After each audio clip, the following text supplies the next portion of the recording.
What's up? It's Just Nick, and this is New Music Friday. So right now, I got Vedo, The Singer, hanging out. The album, the EP, While You Wait, is out. Yeah. So that the album can cook up. Let this marinate. You know, let the album is cooking up. But take this appetizer and hold you over real quick. You know what I'm saying? That's the whole thing behind it. It's something that came about because the fans were getting impatient, man. I was getting a bunch of mentions and DMs like, "Yo, where the music at? I need something to play for my lady." This and the third. So I was like, "Yeah, let's stop. Let's hold off on the album." Because the album is a process. Right. Yeah. And the EP was we cooked it up with OG Parker. Shout out to him. Amazing at what he does. We cooked it up in about a week and a half. About a week and a half and came up with some incredible records. That's quick. Yeah. That's pretty quick. It's very quick for me. You're a songwriter as well, so that I'm sure making music is nothing. Yeah. Like, you make music in your sleep. Right? Absolutely. I think it's easy to do a song, but it takes some time to do songs that will last. It takes some time. You can't just rush. You really can't. It's like rushing you can't fry chicken in a hurry. Like it's not gonna be good. It's gonna be bleeding. It's gonna be done. Yeah, it's not gonna be done. It's not gonna be done. So yeah, that's how I feel like. So for me to get in there, and trust me, I had some co-writers as well, so they were able to help me bring the vision to the forefront pretty quickly. And I think that was dope. It was a different process for me too, but it was fun. Okay, in what way was it a different process? I mean, like you said, I'm self-sufficient. So I'm like, I record in my house. I got a home studio. I write all the records. I do all the harmonies and everything. So for me to step out of my element of comfort, and to go do something like that, which at first was uncomfortable, it helped me grow. Right. Because it really showed me like, yo, like it's some really, really dope people out here, man, that can really bring some great things out of you. Just give it a chance to do something different. I love that. What's your favorite song off this EP? Oh man. I really don't have a favorite, but I think one that feels really good to me is Made for Two. That's it's really good. Wow. And that was one of the first ones we did. Like that song kind of made the EP by chance because I did it like well before we even started thinking about an EP. Yeah.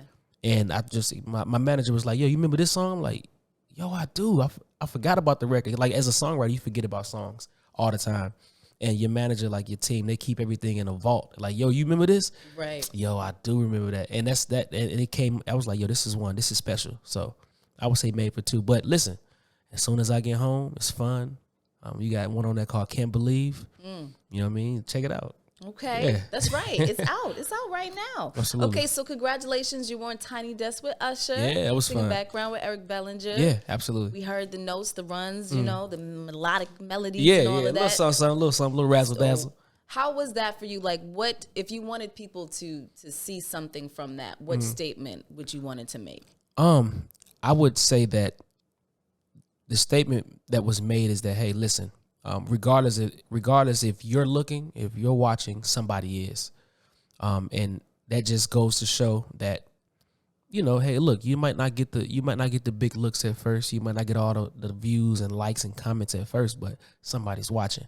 So whatever you're doing, watch this. Yeah, you know what I'm saying. Watch this. You know what I'm saying. Somebody's watching, man, and it's like people get so discouraged by like, yo, oh man, why ain't anybody checking for me like that? Somebody's checking for you. Just keep going.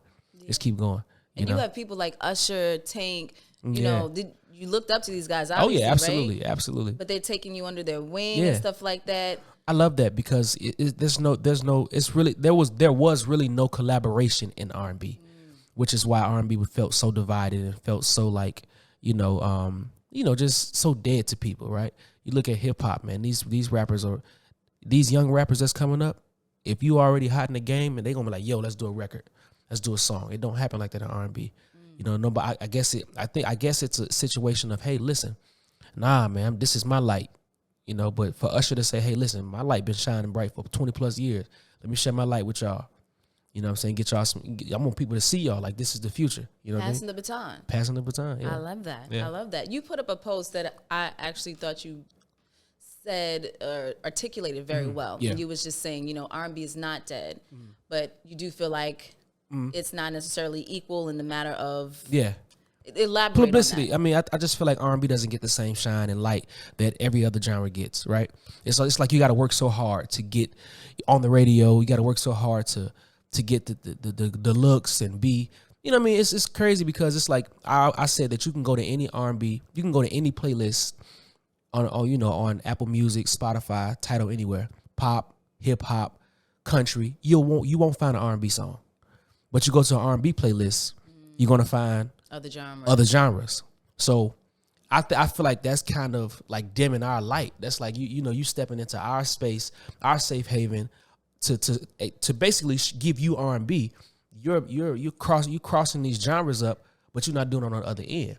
You know, these pop playlists got 13 million listeners. You know, these hip hop playlists got 10 million listeners. Right. Throw some R&B on there. You know what I'm saying? Like, if you were gonna do that, do it on both ends of the spectrum. I just feel like you say R&B is dead, but you're not really giving it a chance to live because we can't compete with somebody. We can't compete with a Future. Right. You know what I'm saying? We can't compete with him. He get on there and start singing a little bit. Much love to him. He started melodic singing and this, and the third. We can't compete with him. How somebody, you know what I mean? We can't compete with him. And I feel like if you give us a chance to really shine, give us the mainstream radio. You know, give us the top 10. Right. You know, give us something. Give us a chance, man. You know what I'm saying? I feel like y'all kicking down doors though. Yeah, R&B is evolving, and I think people need to understand that R&B is evolving. Like the R&B that's out right now, it's not Marvin Gaye, it's not Luther Vandross, it's not 2000, it's not 2001, it's 2022. Right. So you got to understand, we're gonna give you a little bit of that, which is why we're inspired by all of that stuff. But you got to give it a chance. Give it a listen, and really understand, like, yo, okay, I can get with this. But, you know, if you're off the back already hostile, like, nah, that ain't my R&B, I can't get with it. Nah, man, you can't say, that's Aggie a little bit, because if you know the history of music, they did that every time there was a change. Every single time. They didn't like the 70s music. They didn't like the rap. Right. And here we are, and they're like, oh, that's not R&B. Exactly. But the thing is, man, there's so many great R&B artists out here that nobody's paying attention to. Like, man, myself. Now they looking though. They looking now though. Yeah. They looking now. Tone Stith is one. He's amazing at what he does. Who else we got? Like I said before, I love this kid, Shade Jennifer. Dope. He's dope. He's super dope, you know. I just so many other artists that, you know, have the ability to like revive and help revive. Even Eric Bellinger. Like, come on, Eric been around way too long for y'all not to really understand. Like, this man really is a gem. He's a hidden gem. Right. Give him his light, which is why Usher did what he did. You know what I'm saying? So I think but it's always been hard for songwriters. Yeah, always. See, the thing is, people respect you as a songwriter, right? Because you can give them hits. But people fail to realize, like, yo, I was an artist before I started writing these songs, man. I just put that on the back burner so I can make me some money. They're trying to Kanye y'all. Yeah, you feel me? Like, it's like just a producer. Yeah, you just in your lane. Exactly. But the fact of the matter is, I love being an artist. Songwriting is easy for me. Y'all making being an artist very hard because you just want me to stay in this lane of being a writer. So that's why we got to fight. Like, nah, listen to me. That's why I stopped giving certain songs to artists. I'm like, nah, he can't have this. I need this myself. Yeah. You know what I'm saying? Listen, it's always a pleasure. It's New Music Friday. Go get the EP While You Wait out now. It's out. Available on all platforms. Everywhere. Vedo, you want to say anything to your fans for me? Well, listen, baby. Look, I love y'all to death. Please keep supporting the movement. The EP While You Wait is out right now. The actual album is on the way. It's actually done, but I'm tweaking a couple things. But I love y'all so much. Thank you. Keep supporting. You know what I mean? It's Vedo, baby.